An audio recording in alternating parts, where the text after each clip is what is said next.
ए नमामुपयान। जब भगवान देखते हैं हृदय से ये भजन करना चाहता है तो फिर वो वृत्ति देते हैं जो किसी साधन में नहीं होती, वो भगवत कृपा पात्र में ही उदय होती है। स्वाभाविक जैसे दिल धड़कता है ऐसे भजन होता है, एक एक धड़कन के साथ जैसे। और वो भजन स्वादिष्ट होता है। अभी जैसे विषय चिंतन में स्वाद आता है, भगवत चिंतन रूखा सा लगता है। जैसे राधा नाम सुधा रसम रसी तुम जिह्वास्त में विह्वला। हरिवंश महाप्रभु कहते हैं ऐ जिह्वा तू विह्वल होकर रसास्वादन करने वाली है ना, तो राधा नाम का सुधा रस अमृत रस इसका पान कर। लेकिन अपने को नहीं लग रहा कि अमृत रस है, अपने को गुलाब जामुन या विषय सेवन अच्छा लगेगा, प्रभु का नाम सूखा लगेगा क्योंकि हृदय मलिन है। और जिस दिन हृदय पवित्र हो गया तो स्वाद आ जाएगा भजन में। स्वाद आ गया तो छूटेगा नहीं, फिर भजन नहीं छूटेगा। इसलिए हमें अभ्यास करना है। बुढ़ापे को किसने देखा है? आज शाम कौन देख पाएगा इतने में क्या पता। तो हम भरोसा बुढ़ापे का कर रहे हैं। हमें अभी भगवत प्राप्ति करनी है, अभी यही लगन दिव्य चिंतन में पहुंचाती है। मुझे जीते जी भगवत प्राप्ति करनी है, भगवान को ऐसे देखना है जैसे आपको देखना है। बस यही लगन सब कुछ सहा देती है। बड़े से बड़ी विपत्ति कष्ट सबको सहकर वो अपने प्यारे से मिलता है। जैसे जैसे भगवान के मार्ग में चलोगे वैसे वैसे उनकी कृपा की अनुभूति होगी, भगवान से अपनापन हो जाएगा तो स्वाभाविक स्मरण होने लगता है। जिससे घनिष्ठ अपनापन होता है उसकी याद आती है। भगवान को हम भूल गए माया में, भगवान एक पराये से लगते हैं और ये शरीर मायाकृत है, ये अपने लगते हैं। कितना बड़ा मोह हो गया, कितनी बड़ी विपरीत ज्ञान की स्थिति हो गई कि जो मैं भगवान का अंश हूं उसे भूलकर माया के अंश शरीर को अपना मान लिया, भगवान पराये लगने लगे। अब सत्संग सुनकर थोड़ा ज्ञान जागृत हो रहा है तो भजन का अभ्यास करते हैं, तो पूर्वाभ्यास विषयों का चिंतन का है तो भजन में मन नहीं लगता। और अगर हम और जोर करते हैं तो मन विषय फेंकने लगता है, गंदी बातें गंदा चिंतन ऐसे, तो साधक घबरा जाता है। बिल्कुल घबराने की जरूरत नहीं, खूब नाम का अभ्यास करो, वो गंदगी नष्ट हो रही है। जैसे जैसे नष्ट हुई फिर भजन स्वाभाविक होगा। अभी प्रभु अपने ने, आपके प्रभु क्या है? महाकाल। हृदय से विचार करके बताओ, संबंध आपका प्रभु से क्या संबंध है? कौन है प्रभु आपके? सब कुछ है प्रभु। तो फिर कुछ भी नष्ट हो तो तुम्हें चिंता नहीं होगी, फिर कोई चाह नहीं होनी चाहिए क्योंकि सब कुछ वही है। तो फिर भजन किसके लिए छूटता है? यही बात है। जिस दिन प्रभु सब कुछ हो जाएंगे ना उस दिन स्थिति अलग हो जाएगी, स्थिति अलग हो जाएगी। अभी कोई है प्रभु से बढ़कर? अंदर देखना होगा। जैसे हमसे कहा जाए कि हमें तो प्रभु से बढ़कर कुछ नहीं लगता, तो अच्छा भोजन आपको बनाकर पवाया जाए और आप भगवान को भूल गए, भोजन का स्वाद अच्छा लगा तो भगवान भोजन से छोटे हो गए। समझ पाए आप? तो इसका मतलब भगवान की अभी आपके हृदय में जो स्थान ऊंचाई का होना चाहिए वो नहीं है। त्रिभुवन की राज्य लक्ष्मी देने पर भी आधे पल के लिए प्रभु का विस्मरण ना हो, वो भगवान का ऐसा भक्त है जो सब कुछ भगवान को मानता है। त्रिभुवन की राज्य लक्ष्मी देने पर आधे पल के लिए जो भगवान का विस्मरण न करे, उसे उसके हृदय में है कि मेरे सब कुछ भगवान है। तुम्हें सर्वम मम देव देव, तब सर्वम मम देव देव। आपसे बढ़कर कुछ नहीं, अभी आपसे बढ़कर सब कुछ है। देख लेना, परीक्षा आएगी माया की तो देखते रहो। भगवान को छोटा समझकर विषय को बड़ा मानकर भोग करके भगवत विस्मरण हो गया तो ये बात हो गई कि भगवान विषय से भी छोटे हैं आपके हृदय में। जब विषय आए और भगवान का स्मरण न टूटे, विषय जाए और भगवान का स्मरण न छूटे, विपत्ति आवे या संपत्ति आवे इसकी कोई परवाह नहीं, अखंड स्मृति, तब तुम्हें सर्वम मम देव देव, आप सब कुछ मेरे हो। बड़ा आनंद का मार्ग है। आनंद का तो यही मार्ग है बगैर, ये तो सब जलन का, तृष्णा, अशांति, कामना, उद्वेग, ये सब इधर। भगवान का मार्ग है तो पर किसी से संबंध आंतरिक ना रह जाए तब भगवदानंद की स्फूर्ति होती है। जो भगवदानंद की वो अनन्य चिंतन तो माम, अन्य चिंतन भी नहीं होना चाहिए। अनन्य चेता सततम यो माम स्मृति नित्यसा तस्याहम सुलभा पार्थ नित्युक्त योगिना। मधुर मधुर भगवान की रूप माधुरी, नाम लीला गुण का चिंतन हो, इससे बढ़िया कोई जीवन थोड़ी। शरीर क्रियाओं में रहते, बाहरी व्यवहार, हल जोत रहा है, व्यापार कर रहा है, नौकरी कर रहा है, और अंदर अंदर भगवान का स्मरण कर, इससे बढ़िया साधुता क्या हो सकती है? इससे बढ़िया संत क्या हो सकता है? तो घर गृहस्थी में भी संत, घर गृहस्थी में भी भगवान का लाडला महाभागवत हो सकता है। और देखो गोपीजन घर गृहस्थी के ही कार्य करते हैं, लीपना पोतना, धान कूटना, पति पुत्र परिवार किसे, पर मुरारी पाद अर्पित चित्तवृत्ति, एक एक वृत्ति श्री कृष्ण में अर्पित है। इसीलिए बड़े बड़े परमहंस गोपी चरण रज की वंदना करते हैं। तो वो बात हमको गृहस्थी में रह करके बहुत उच्च कोटि की दशा में पहुंचा दे, वो बात है भगवान का अनन्य चिंतन। अब बस यही सुन करके शास्त्र स्वाध्याय करके हम अपने दिमाग में बैठालना है कि हमारा लक्ष्य मानव देह का भगवद स्मरण। कुछ भी कर रहे हैं, क्रियाएं जो हों वो शास्त्र सम्मत हो और भगवान का मधुर मधुर स्मरण हो, इससे बढ़कर कोई स्थिति नहीं है। इसी में सब जागृत हो जाएगा, तत्वबोध भगवत प्रेम सब जागृत हो जाएगा। समझ पा रहे? पवन शर्मा जी इंदौर से। राधे राधे। राधे राधे महाराज जी, आपके आशीर्वाद एवं श्री जी की कृपा से निरंतर नाम जप करने का प्रयास कर रहा हूँ, परंतु गुरुजी जब मेरा डायलिसिस होता है तो शुरू में अच्छे से नाम जप करने का प्रयास करता हूँ और नाम जप होता भी है, पर डायलिसिस में कभी कभी ऐसी स्थिति आती है जिसमें मेरी तबीयत बिगड़ने लगती है, जैसे बीपी बढ़ जाता है, घबराहट बेचैनी हो जाती है, शुगर लेवल भी नीचे आ जाता है, तरह तरह की शारीरिक परिस्थितियां आ जाती हैं। उस अवस्था में नाम जप एकदम छूट जाता है गुरुजी, मतलब उस स्थिति में भी मतलब नाम चले या भगवत प्राप्ति। आश्रय तो बना रख, आश्रय तो अंदर से रखो, बस आपकी कृपा प्रभु, आप नहीं होते तो। आश्रय से अंदर से रखो प्रभु का, तो जिस समय नाम छूट जाएगा उस समय हम आश्रित हैं भगवान। उस स्थिति में पता नहीं चलता है, मतलब कैसी हालत हो जाती है कि एकदम नाम। एक बात है कि आपका अभ्यास नहीं है ना, संसार में लगे रहे हो और फिर संसार का ही रोग भयानक आ गया, इसलिए ऐसा है। कई दिन होता है आपका डायलिसिस? बुधवार शनिवार। और ब्लड प्रेशर कितना ऊपर नीचे होता है? तो 200 पे ऊपर चले। और नीचे नीचे नहीं होता, बड़ा ही हो रहता। बड़ा रहता है। सर वो श्री जी मेरे को लेके जाती है डायलिसिस कराने, और श्री जी लेके आती है। तो बस फिर घर से मैं अकेले निकलता हूँ। तो चिंता क्यों करते हो? फिर चिंता मत करो, जब आप साथ देख रहे हो प्रभु को तो फिर चिंता क्या है? स्मरण नहीं है तो वो तो है हमारे। व्हील चेयर पाता है, कोई स्ट्रेचर पाता है, बस राधा रानी की कृपा से उसमें खुद ही जाता हूँ, गाड़ी चला के डायलिसिस का खुद ही घर आता। क्या रोग तुम्हारी किडनी में है? हाई ब्लड प्रेशर थे, पूरी दोनों हुई। हाई ब्लड प्रेशर के कारण की खराब हो गई। हाँ, प्रारब्ध भोग होता है। बस निश्चिंत रहो, नाम जप करते रहो। और तुम्हारा तो हफ्ते में 2 होता है। पहले 3 होता था, फिर जब से आप आए 2 पे आ गया हूँ। हाँ, तो और भी सुधार हो सकता है। तुम प्रसन्न रहना सीखो, नाम जप करो, उचित आहार पाओ, स्वस्थ जो डॉक्टर कहें उसके अनुसार, और पानी आदि कम पीने को कहते हैं। पानी तो भी कभी पी रहा हूँ। अभी मेरा कल डायलिसिस था, कल तो मैं अभी यहाँ पे हूँ, अब मैं शनिवार को कराऊंगा। हाँ ठीक है, अच्छे रहो, यहाँ पे आया हूँ। प्रसन्न रहो। प्रसन्नता सबसे बड़ा शरीर स्वस्थ होता है। आपको देख के प्रसन्न हो जाता हूँ प्रभु। हाँ, अब हम तो प्रसन्न ही रहते हैं, हर समय प्रसन्न रहते हैं। किसी भी परिस्थिति में प्रसन्न रहना ये हमारा प्रेरणा मिली आप। हाँ, ये हमारा जीवन का लाभ है। जन्म से ही, गर्भ से ही ये पोलसिस्ट रोग है, पोलसिस्ट किडनी डिजीज जिसे कहते हैं, ये गर्भ से माँ के वंशानुगत आता है। ये हमारा कोई इन्फेक्शन का नहीं है, ये समय से बढ़ता हुआ चला गया।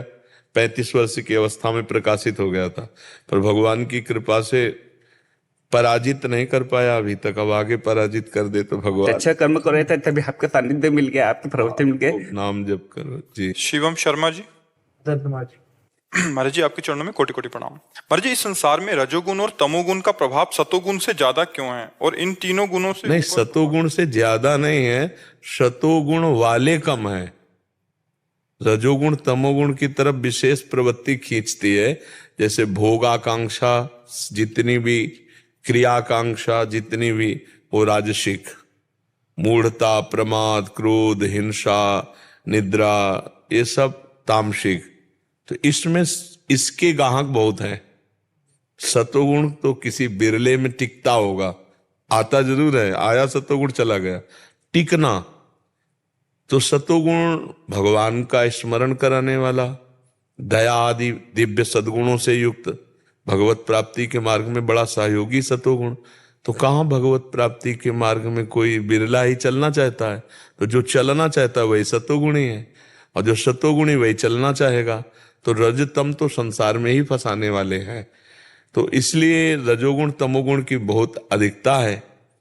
क्योंकि जैसे हीरे की अंगूठी असली हीरे की पहनने वाले कम होंगे, लेकिन नकली हीरे की दिखावटी बहुत हो जाएंगे। तो ये तो स्वाभाविक प्रकृति का आकर्षण ऐसा है कि सत्य की तरफ चलना कोई एक दो, और असत्य में टोटल सब चल रहे हैं, सब चल ही रहे ना। तो ऐसे सत मार्ग है सतोगुण से। तो रजोगुण तमोगुण असत मार्ग की तरफ सबई चल रहे हैं। कोई बिरला सतोगुण में चल रहा है।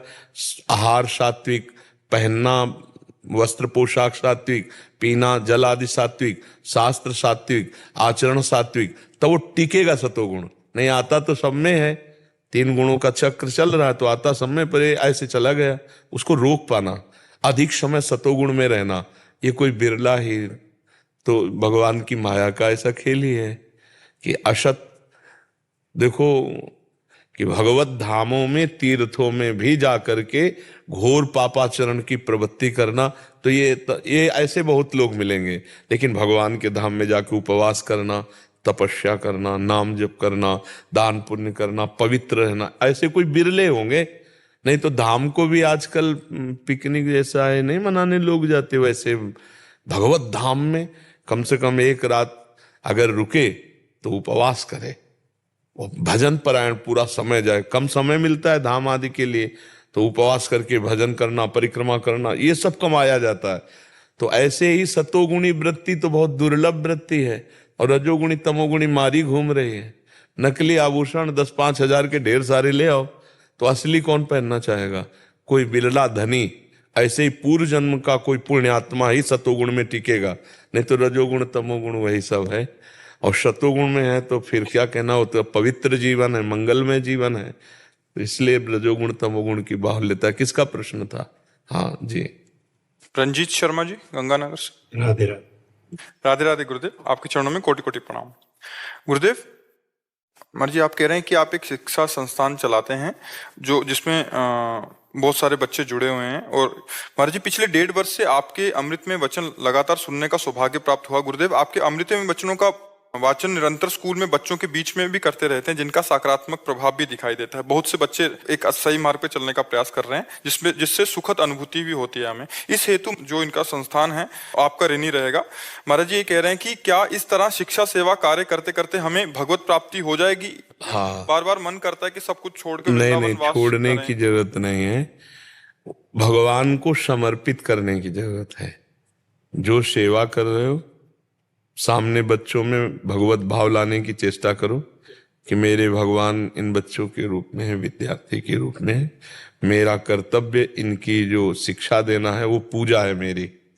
और नाम जब निरंतर करते हैं। हाँ, तो बस इसी से भगवत प्राप्ति हो जाएगी, छोड़ने की जरूरत नहीं।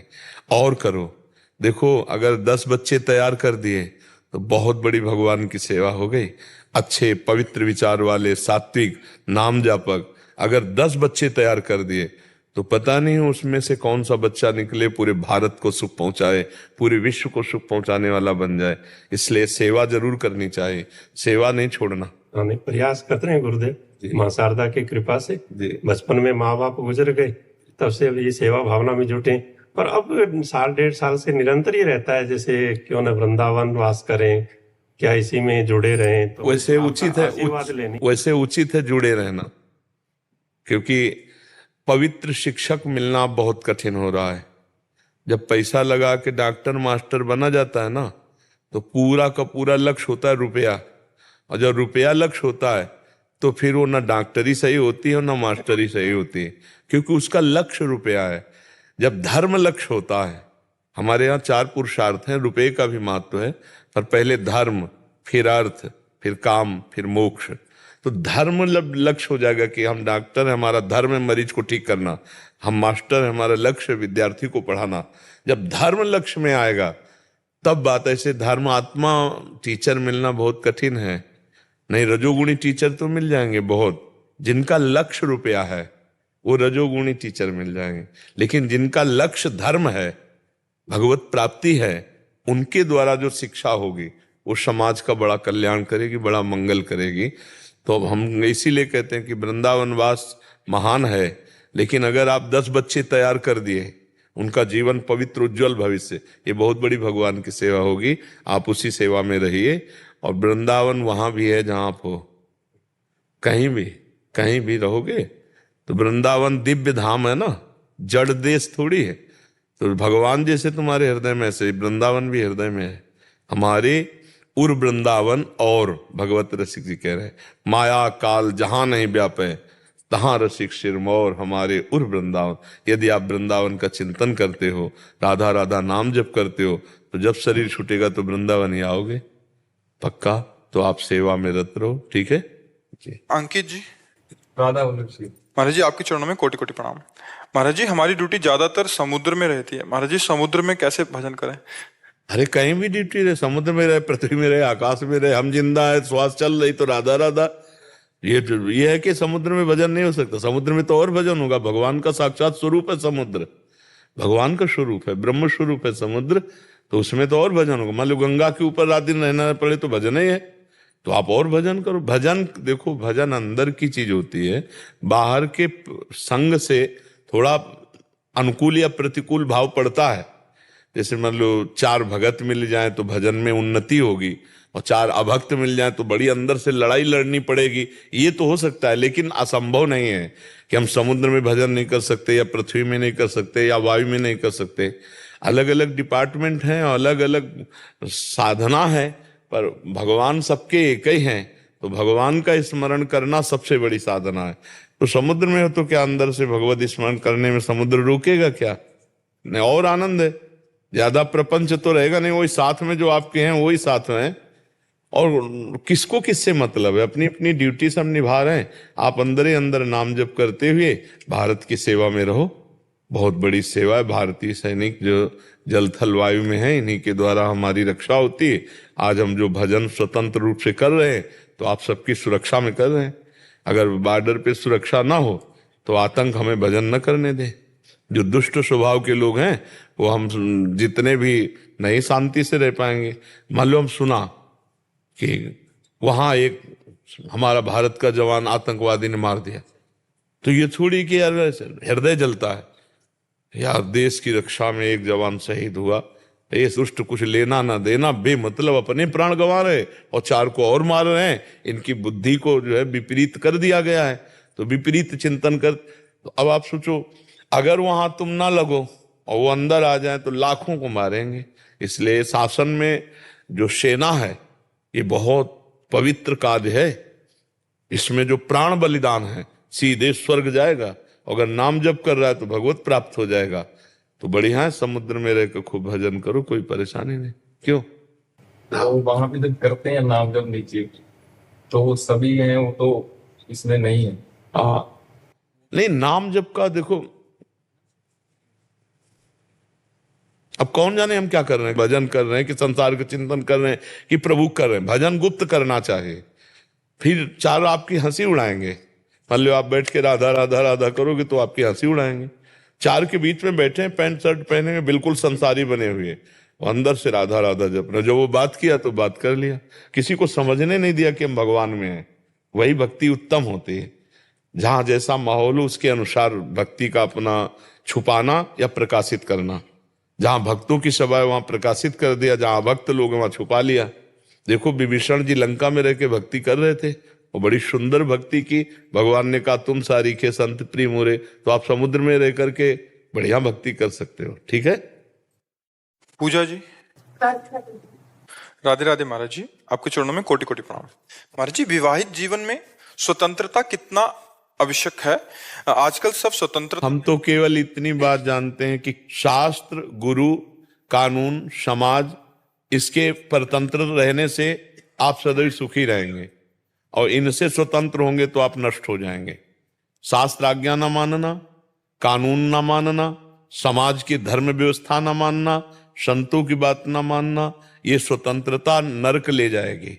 आज जो स्वतंत्रता बढ़ती जा रही उसका आप परिणाम देख रहे हैं कि जो बच्चे बच्चियां, बॉयफ्रेंड गर्लफ्रेंड ब्रेकअप, फिर ऐसा वही ब्याह हो जाने पर एक पति में नहीं रुक पा रहे हैं, एक पत्नी में नहीं रुक पा रहे हैं। वो अपनी गंदी आदतों के कारण गृहस्थी का जो संबंध बड़ा कड़ुआ होता चला जाए। फिर या तो गुस्सैल स्वभाव हो तो मारपीट करे, नहीं तो बाद में फिर वो संबंध विच्छेद कर ले, क्या आप जीवन रह गया। बच्चे हो जाने पर भी वो अपने बच्चों का और पति का त्याग करके दूसरे पुरुष से या दूसरे स्त्री से कितनी घटनाएं हो रही। इसका कारण है स्वतंत्रता। ये जो आपने शास्त्र शासन, गुरुजनों का शासन नहीं माना, उसी से आपकी वृत्ति स्वतंत्र हो गई। अब कैसे वो एक जगह टिक सकती है? जो 10 दिन बॉयफ्रेंड ये और 20 दिन ब्रेकअप करके दूसरा, फिर तीसरा, वो जब ब्याह करेंगे तो एक पति में रुकेंगे, वो एक पत्नी में रुकेगा, उसकी वही उच्छृंखल वृत्ति होगी। और जब ऐसा गृहस्थ होगा तो कितना बर्बाद गृहस्थी होगी। तो इसलिए स्वतंत्रता तो जब तक माया मुक्त ना हो जाए तब तक स्वतंत्रता नहीं है। शास्त्र के अधीन, गुरु के अधीन, समाज कानून की व्यवस्था के अधीन तो हम पवित्र रह सकते हैं। अब शास्त्र आज्ञा जो है कि जब तक ब्याह न हो तब तक ब्रह्मचर्य से रहना चाहिए। हमारे 4 आश्रम हैं, ब्रह्मचर्य आश्रम, गृहस्थाश्रम, वानप्रस्थाश्रम, संन्यासाश्रम। तो पहला सबका एक आश्रम है ब्रह्मचर्य। जब तक पाणी ग्रहण संस्कार ना हो जाए तब तक बच्चा बच्ची को ब्रह्मचर्य रहना चाहिए हमारे धर्म के अनुसार। मनमानी आचरण नहीं, ये गंदी बात है, इससे बहुत हानि हो जाती है। और इस हानि को आज हमारा समाज भोग रहा है, आगे तक भोगता रहेगा, क्योंकि वैसे ही बच्चे होते हैं। छोटे छोटे बच्चों में इतना गलत ज्ञान है, जहां पवित्र ज्ञान होना चाहिए वहां गलत ज्ञान हो गया, गलत क्रियाओं के वो ज्ञाता हो गए हैं। मोबाइल के पूरे एक्सपर्ट हैं वो, चाहे जो सर्च करना उनको सब आता है। ये छोटे छोटे बच्चों में तो हमारी आगे की पीढ़ी बर्बाद हो रही भारत की। इसी पीढ़ी से राजनेता, इसी से संत महात्मा, इसी से सब बनते हैं। जो आज छोटे छोटे बच्चे हैं इन्हीं में से तो निकलते हैं। अब उनके आचरण, उनके घर के आचरण सब आधुनिकता में भरता चला जा रहा है। न शास्त्र ज्ञान, न शास्त्र सम्मत आचरण, न शास्त्र की मर्यादा की अधीनता, तो फिर नुकसान ही नुकसान है। आज समाज देखो कहां जा रहा है। ये सब अनुशासनहीनता का परिणाम है। शास्त्र के विरुद्ध आचरण करोगे तो छुपाना पड़ेगा। अगर आप धर्म से पाणी ग्रहण करके संतान प्राप्त करते तो कितना मंगल, तब तो थाली बजाते कि संतान हुई, आनंद मनाते। तो हमें लगता है चाहे स्त्री हो चाहे पुरुष हो, दोनों को शास्त्र मर्यादा में रहना चाहिए। अगर शास्त्र मर्यादा में नहीं रहेंगे तो फिर बहुत हानि हो जाएगी। हानि ही हानि है। जो आज व्यसन बच्चों में बढ़ रहा है, नशा बढ़ रहा है, देखो लज्जा ही और विनय, पुरुष में विनय और स्त्री में लज्जा, ये आभूषण है। ये बाहरी सोना चांदी के आभूषण, आभूषण नहीं। तो छोटे छोटे बच्चे, नई अवस्था के बच्चे लज्जा और विनयहीन होते जा रहे हैं। विद्या विनयम ददाति, पढ़े लिखे बच्चे में विनय होना चाहिए। वो अपने माता पिता को गालियां देते हैं, कटु वचन बोलते हैं। तो अनुशासनहीनता कहीं भी हो, जो राज्य अनुशासनहीन होगा वो नष्ट हो जाएगा, जो घर अनुशासनहीन होगा वो नष्ट हो जाएगा, और जो शरीरधारी चाहे स्त्री पुरुष हो अनुशासनहीन वो नष्ट हो जाएगा। इसलिए अनुशासन तो अत्यंत आवश्यक है। शास्त्र का, वेदों का अनुशासन, धर्म का अनुशासन, समाज का अनुशासन, कानून का अनुशासन, ये अनुशासन हमें पवित्र रखता है। अगर अनुशासनहीन हो गए, मनमानी आचरण, तो फिर अपवित्रता आ जाती है जी। मामा प्रयागराज जी का एक पावन चरित्र आता है। तो बच्चे थे, तो राखी बांधने का दिन नजदीक आ रहा था, तो सब बच्चे उत्साहित होकर आपस में बात कर रहे थे, मैं दीदी के यहाँ जाऊंगा, कोई कह रहा था मेरी दीदी आएगी। ऐसे प्रयागराज की कोई बहन नहीं थी, गरीब घर में प्रकट हुए थे।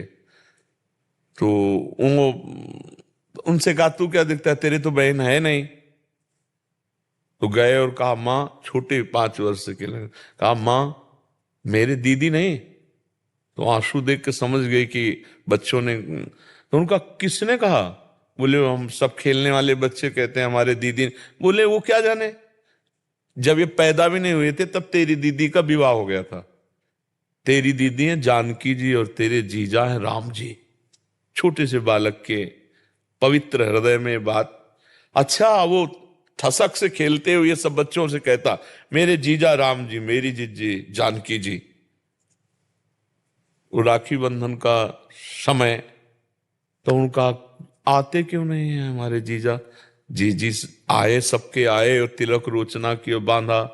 तो उनका राजा है अयोध्या के, कोई ऐसे नहीं कि वो 2-4 दिन में आते रहे माने का, ऐसे वो नहीं आते। एक बार तो देखे हमारी जीजी कैसी है। अब जवाब क्या दे, पिता थे नहीं और कोई था नहीं, भागा अयोध्या धाम, जीजा राम जी, जिज्जी जानकी जी। बच्चा दिमाग में। प्रयागराज बहुत बड़े संत हुए हैं, प्रयागराज मामा प्रयागराज जी। अयोध्या में गए तो लोगों से पूछ पूछ कर अयोध्या पहुंचे। भगवान सबका संरक्षण करते हैं, भाव की पूरी रक्षा करते हैं। सिम की चाप सके को तासु, बड़ रखवार रमापति जासु।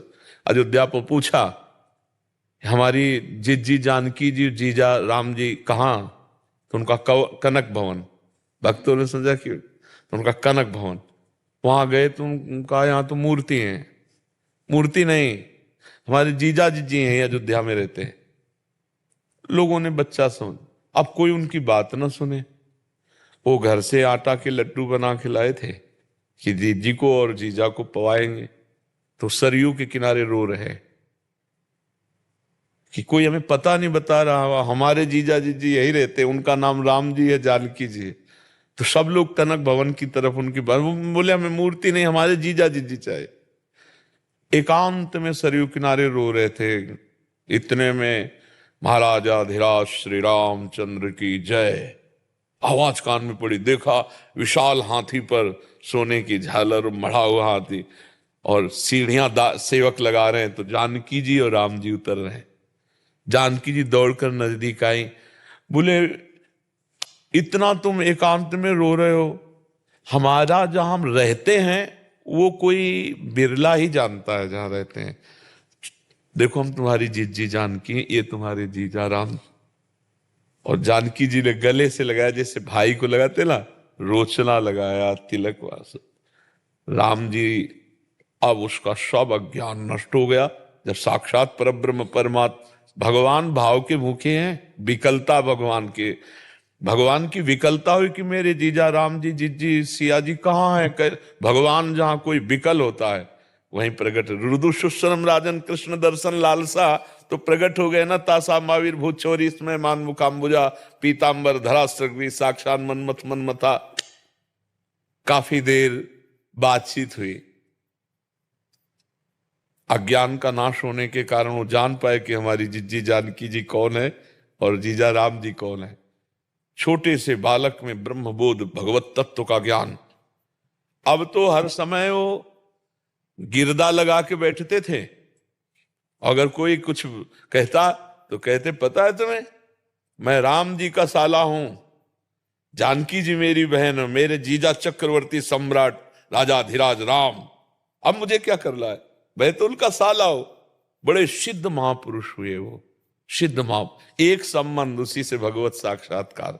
महर्षि इसमें एक था महर्षि, जैसे आप गुरुजनों का हृदय है कि थोड़ा सी भी प्रभु की चर्चा सुनी, कोई पद या उनकी कोई भी ऐसा भाव सुना तो छलक जाता, जैसे एक मटका भरा हुआ। महाराज जी ऐसी स्थिति कैसे आती है? ये किसी साधन से या कृपा से? महाराज जी नहीं, इसमें मूल तो कृपा ही है, पर प्रयास आप में जो बल दिया है भगवान ने, उसको सर्वतोभावेन भगवान में लगाना होगा ना। जो हम वाणी को प्रपंच में बोलते हैं उसमें हम भगवत गुणानुवाद करें, भगवान नाम कीर्तन करें। जो शरीर से असत क्रियाएं उनका त्याग करके सत क्रियाएं करें, भगवत आश्रित रहे, तो भगवान कृपा करते हैं। जब वो कृपा करते हैं तो एक संबंध बन जाता है, एक संबंध बन जाता है हृदय से।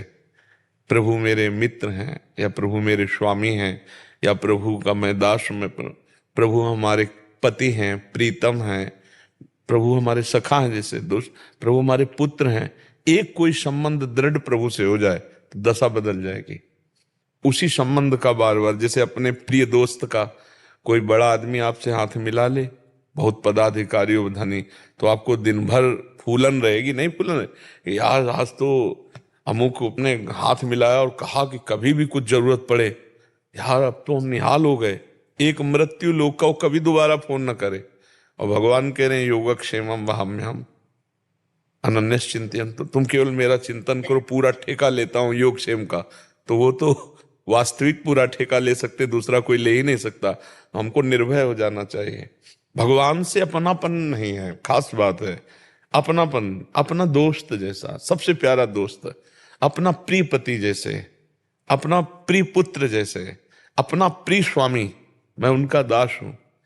जो भी भाव, एक भाव कोई, इसे हमारे भक्ति भाव में शांत, दास्य, सख्य, वात्सल्य, कांता, गोपी, जो कांता भाव और सहचरी, तो ये भाव से भगवान का रसास्वादन किया गया है।